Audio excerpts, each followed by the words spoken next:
आप समस्त दर्शक जिज्ञासुओं को साधुवाद के साथ प्रस्तुति को आगे बढ़ाते हैं और प्रस्तुति में आज विशेष आप लोगों के साथ साझा करते हैं सांस के गति और स्वर बल में छुपे शक्तियों और सिद्धियों के रहस्य को। तो सांस के गति में छुपे शक्तियों और सिद्धियों के रहस्य को आप इतने से ही समझिए कि स्वर बल को जानने वाला और सांस को बस में रखने वाले व्यक्ति को ब्रह्मांड में ऐसा कुछ भी नहीं है कि जो वो प्राप्त करना चाहे और उसे वो प्राप्त न हो। फिर चाहे वो वस्तु हो, व्यक्ति हो, स्थान हो, सामान हो, चाहे जो कुछ भी हो, जिस किसी भी चीज की आप कल्पना कर सकते हैं, हर वो चीज उसे प्राप्त हो जाती है उसके इच्छा मात्र से। इतना ही नहीं, हमारे आप द्वारा किया जाने वाला जो कुछ भी क्रिया व्यवहार है, वो चाहे शारीरिक हो अथवा मानसिक हो, हमें आपको लग रहा है कि यह हम आप कर रहे हैं, ये हमारे आपके विचार हैं, हम ऐसा सोच रहे हैं, जबकि इसके पीछे का मूल कारण यह सांस की गति और स्वर का बल ही है, यानी स्वर का प्रवाह। यहाँ तक कि हमारी जीवनी शक्ति के क्षय और संचय का भी मूल कारण सांस की गति और स्वर का बल ही है। बिना किसी डाउट, बिना किसी शक शुबा के आप इस बात को मान लीजिएगा कि यह सांस की गति और स्वर का बल ही है जो कि व्यक्ति के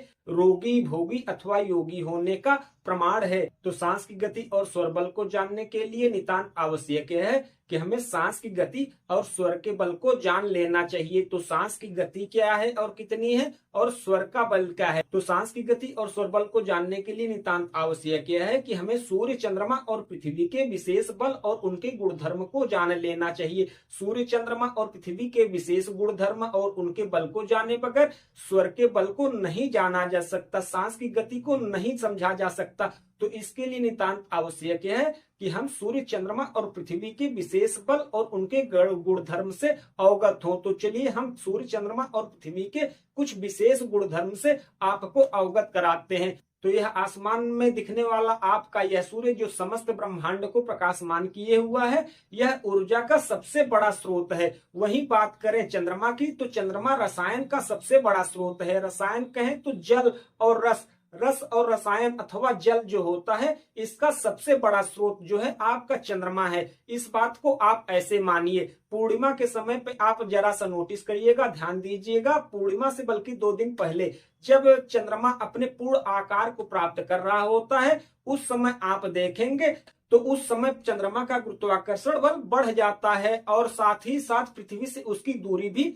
घट जाती है, जिस गुरुत्वाकर्षण बल के कारण समंदर में भी उस गुरुत्वाकर्षण बल का असर दिखने लगता है और बड़े बड़े लहरें उठने लगती हैं। उस गुरुत्वाकर्षण बल का असर सिर्फ उस समंदर और सागर में ही नहीं दिख रहा है, आपके शरीर में भी दिखेगा। आप जरा सा नोटिस करिएगा, पूर्णिमा से 2 दिन पूर्व ही आपको यह नोटिस करने ये ना है, आपके क्रिया व्यवहार में बड़ी चंचलता, बहुत ही एक्टिवनेस आप अपने आप में, आप स्वयं में ही बड़ी तीव्रता और बड़ी सक्रियता का और दिनों के मुकाबले जब आप तुलना करेंगे तो यह पाएंगे। यह किसके कारण? चंद्रमा के उसी गुरुत्वाकर्षण बल के कारण। वह चंद्रमा का गुरुत्वाकर्षण बल समुची धरती पे उपस्थित जो जल द्रव्य हैं उसे प्रभावित जो करता ही करता है, और हमारा शरीर भी जल से भरा पड़ा हुआ है, तो हमारे शरीर में जो जल स्थित है उसमें भी एक उफान लाता है उसका वह गुरुत्वाकर्षण। तो आशा करते हैं कि आप इस बात को समझ गए होंगे कि चंद्रमा जल, रस, रसायन का सबसे बड़ा रिसोर्स है ब्रह्मांड में। ब्रह्मांड में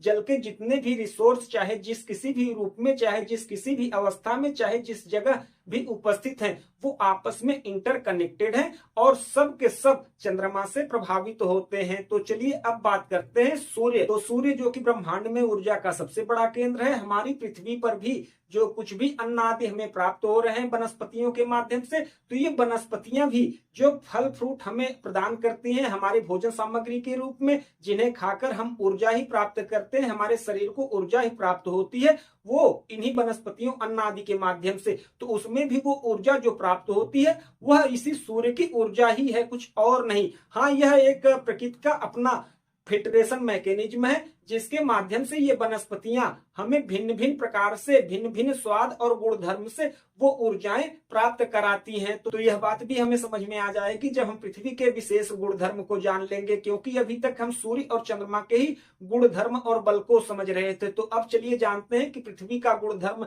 और इसका बल क्या है। तो ब्रह्मांड में ये सूर्य और चंद्रमा जो ऊर्जा और रसायन के मुख्य केंद्र है, जो कि समूचे ब्रह्मांड में ऊर्जा और रसायन फैला रहे हैं, इनका मुख्य रिसीवर जो है आपका ये धरती है। ये धरती ऊर्जा और रसायन को रिसीव करके अपने अंदर रिजर्व कर लेती है। यह एक तरीके से आप स्टोर रूम समझिए ऊर्जा और रसायनों का। अब आप कहेंगे कि क्या वास्तव में हमारी यह धरती ऊर्जा और रसायन का रिसीवर है और ये स्टोर रूम है? तो बिल्कुल, क्योंकि धरती पर उपस्थित ये समस्त वनस्पतियां और जल का अतुल भंडार इसी का प्रमाण है कि हमारी पृथ्वी एक स्टोर रूम है ऊर्जा और रसायन का। यही कारण है कि पूरे ब्रह्मांड में इस धरती पर जगत और जीवन संभव है। यही कारण है कि इस प्रकृति में जो भी चीजें उपस्थित है वो ब्रह्मांड से इंटरकनेक्टेड है। जैसे कि वनस्पतियां ऊर्जा सूर्य से ही प्राप्त कर रही हैं, इसे आप प्रकृति का एक फिल्टरेशन मैकेनिज्म ही समझिए कि समूचे ब्रह्मांड में ऊर्जा और रसायन जो भरे हुए सूर्य और चंद्रमा है उनका रिसीवर आपकी धरती है, और धरती ये ऊर्जा और रसायन को संग्रहित करके धरती पर उपस्थित भिन्न भिन्न प्रकार की ये जो वनस्पतियां वनौषधियां हैं, जिन्हें हम भिन्न भिन्न अन्न आदि फल फ्रूट आदि औषधियों के रूप में प्राप्त करके, तो आशा करते हैं कि आप सूर्य चंद्रमा और पृथ्वी के विशेष बल और गुणधर्म से अवगत हो गए होंगे। तो चलिए आपके साथ अब यह भी साझा किए देते हैं कि ये जो सूर्य चंद्रमा और पृथ्वी के विशेष बल अथवा गुणधर्म है, इन्हें आप अपने स्वर बल के हिसाब से कंट्रोल कर सकते हैं, उन्हें अपने बस में कर सकते हैं। जो सूर्य चंद्रमा और पृथ्वी का बल है उस बल पर आप अपना अधिकार जमा सकते हैं। उसका प्रयोग आप अपनी इच्छा से अपने अनुसार अपने हेतु की पूर्ति के लिए, अपनी इच्छाओं की पूर्ति के लिए कर सकते हैं। वो कैसे, अब उसे जानते हैं। तो आप ध्यान दीजिएगा कि जो हम श्वसन प्रश्वसन कर रहे हैं यह स्वरों में विभाजित है। यही कारण है कि हमारे नासिका के बाएं भाग को चंद्र स्वर कहा जाता है और दाहिने भाग को सूर्य स्वर कहा जाता है, क्योंकि बाएं भाग से प्रवाहित होने वाले जो श्वसन प्रश्वसन है, चंद्रमा के सारे गुण और बल इसमें उपस्थित होते हैं, और दाहिने मार्ग से सांस का जो आवागमन हो रहा है इसमें सूर्य का संपूर्ण गुण और बल उपस्थित होता है। चलिए लगे हाथ आपको चंद्र के स्वर बल और सूर्य के स्वर बल से भी अवगत करा देते हैं। चंद्र का स्वर बल विष को हरता है, वहीं सूर्य का स्वर बल बलवान को भी बस में करता है। और आपके स्वरों में माने सूर्य स्वर और चंद्र स्वर में जो ऊर्जा और रसायन प्रवाहित होती रहती है निरंतर, यही आपकी जीवनी शक्ति की वृद्धि करती है। कैसे, अब आप उसे समझिएगा। इस बात को जानने के लिए नितांत आवश्यक है कि हम सांस की गति से भी अब अवगत हो जाएं। तो आशा करते हैं कि आप स्वरों के बल को समझ गए होंगे। अब बात करते हैं सांस की गति। सांस की यूं तो सामान्य गति 12 अंगुल के प्रमाण की बतलाई गई है। तो आप ध्यान दीजिएगा कि हमारे सांस की जो स्वाभाविक और सामान्य गति 12 अंगुल के प्रमाण की है। हमारे शरीर के भिन्न भिन्न क्रिया व्यवहार में हमारे सांस की यह गति परिवर्तित होती रहती है। जैसे हम चलने लगे तो हमारे सांस की यह जो सामान्य गति 12 अंगुल है, तो हमारे चलते हुए अवस्था में यह गति 12 अंगुल से 24 अंगुल हो जाएगी। वहीं यदि हम दौड़ने लगे तो यह 24 अंगुल से बदलकर 42 अंगुल हो जाएगी। वहीं प्रेम प्रसंग या स्त्री काम क्रिया आदि में संलिप्त व्यक्ति की सांस की गति 65 अंगुल के प्रमाण की हो जाती है, और वहीं सोए हुए व्यक्ति के सांस की गति 100 अंगुल के प्रमाण की हो जाती है। अब आप कहेंगे कि सोए हुए अवस्था में जब व्यक्ति आराम कर रहा होता है तो सबसे ज्यादा तीव्र गति सांस की कैसे हो जाती है?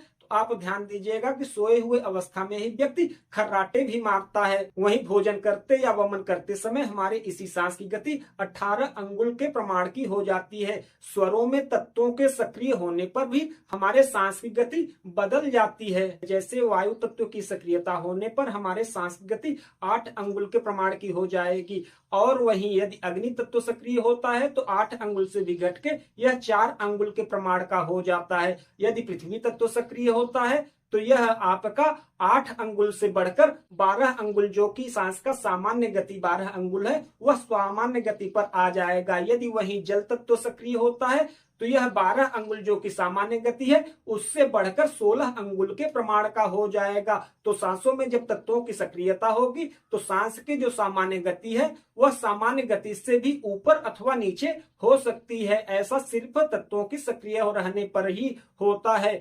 तो आशा करते हैं कि आप सांस की गति से भी परिचित हो गए होंगे। अब बात करते हैं सांस की गति में छुपे सिद्धियों के बारे में। तो जैसा कि हमने आपको बताया कि हमारे सांस की सामान्य गति 12 अंगुल के प्रमाण की है, तो सांस के 12 अंगुल की गति में यदि हम 1 अंगुल की कमी कर दें तो हमें निष्कामता की प्राप्त हो जाती है। वहीं यदि हम 2 अंगुल इस गति में कमी ला दिए तो हमें आनंद की प्राप्ति हो जाती है। वहीं यदि सांस की इस गति में हम 3 अंगुल की कमी कर देते हैं तो हमें काम शक्ति की प्राप्ति हो जाती है। वहीं सांस की इस गति में 4 अंगुल कमी करने से वाक सिद्धि और 5 अंगुल सांस की गति को कम कर दिया जाए तो दूरदर्शिता की प्राप्ति हो जाती है। और 6 अंगुल सांस की इस गति को कम कर दिया जाए तो आकाश गमन की शक्ति भी आप प्राप्त कर लेते हैं। और 7 अंगुल यदि सांस की इस गति में आप कमी ला देते हैं तो आपको प्रबल वेग की प्राप्ति हो जाती है। 8 अंगुल से अष्ट सिद्धि और 9 अंगुल के कमांड प्राप्त होने से 9 निधियां आपको प्राप्त हो जाती हैं। और 10 अंगुल के प्रमाण से 10 मूर्ति और 11 अंगुल यदि आप कमांड कर लेते हैं, सांस को अपने बस में कर लेते हैं तो आपकी छाया भी नहीं बनेगी। और 12 अंगुल यदि आप अपने सांस को कंट्रोल कर पाते हैं, अपने बस में रख पाते हैं, यानी कि आप वायु को अपने नाखून से लेके मस्तक तक भरने और खाली करने में सक्षम हो जाते हैं। ऐसी अवस्था में आपको भूख प्यास आदि यानी जिसे आप क्षुधा और तृषा कहते हैं ये आपको कभी नहीं सताएंगे, अर्थात कि आप एक समाधि की स्थिति प्राप्त हुए व्यक्ति होंगे। अर्थात यह कि जो आपका यह श्वसन प्रश्वसन बाहर से आपका हो रहा है, आप महसूस कर रहे हैं, तो आपके बाहर का यह श्वसन प्रश्वसन बिल्कुल शून्य हो जाएगा और अंदर से यह श्वास का आवागमन आरंभ हो जाएगा। यही समाधि की स्थिति होती है। आशा करते हैं कि आप सभी स्वरों के बल और सांस की गति में छुपे शक्तियों और सिद्धियों से अवगत हो गए होंगे। तो चलिए संक्षेप में अब सांस की गति और स्वरों के बल से कैसे हमारी जीवनी शक्ति का क्षय अथवा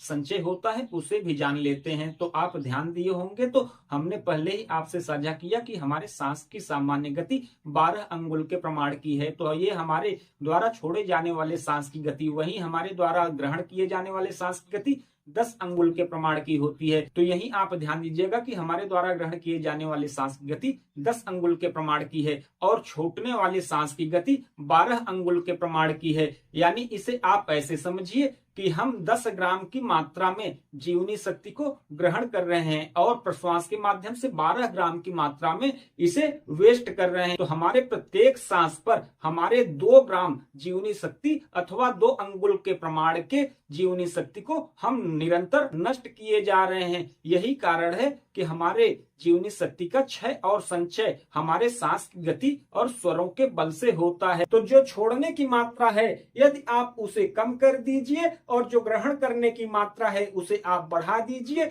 तो आपकी जीवनी शक्ति में वृद्धि होने लगेगी और जो जीवनी शक्ति का ह्रास अथवा क्षय हो रहा है उसमें कमी आ जाएगी। किंतु होता इसके उलट है, क्योंकि सांस हमारे अकॉर्डिंग चलती नहीं, हमारे बस में चलती नहीं। सांस को बस में कैसे किया जाए इस पर हमने प्रस्तुति साझा कर रखा है, जिसका लिंक भी हम डिस्क्रिप्शन बॉक्स में दे देंगे, उसे आप वहां जाकर देख लीजिएगा। और सांस की गति में भी छुपे रहस्यों को हमने पहले भी साझा कर रखा है विस्तार रूप, जिसका लिंक भी हम दे देंगे, उसे भी आप जाकर वहां देख लीजिएगा। तो आशा करते हैं कि आज की प्रस्तुति आप लोगों को अच्छी लगी होगी। मिलते हैं किसी अन्य प्रस्तुति में, तब तक के लिए